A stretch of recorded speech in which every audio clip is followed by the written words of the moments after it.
1000 वाला फेशियल घर में सिर्फ 100 रुपये में करें। टमाटर में विटामिन सी की बड़ी मिकदार पाई जाती है जो जिल्द से दाग धब्बे दूर करने और जिल्द को चमक अता करने में अहम किरदार अदा करती है, जिससे मिलने वाला ग्लो पार्लर से कराए गए 1000 के फेशियल से भी नहीं मिलता। तो आइए जानते हैं इसे बनाने और लगाने का मरहलावार तरीका। पहला स्टेप, क्लींजिंग। सबसे पहले क्लींजिंग की जाती है। इसके लिए टमाटर का छिलका उतार कर और बीज निकाल कर इसकी प्यूरी बना लें और इसमें 1 चम्मच खुश्क दूध मिला लें और क्लींजिंग करें। स्क्रबिंग।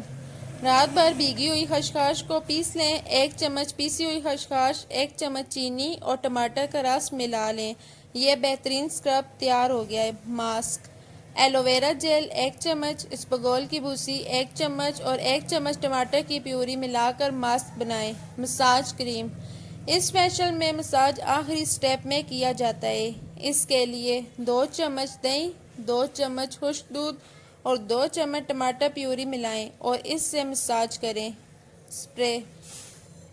अरके गुलाब 50 मिलीलीटर और टमाटर का रस 50 मिलीलीटर और एलोवेरा जेल भी 50 मिलीलीटर मिलाकर स्प्रे बोतल में भर लें और आखिर में मसाज करें। अपने चेहरे की चमक देखकर आप खुद हैरान रह जाएंगी।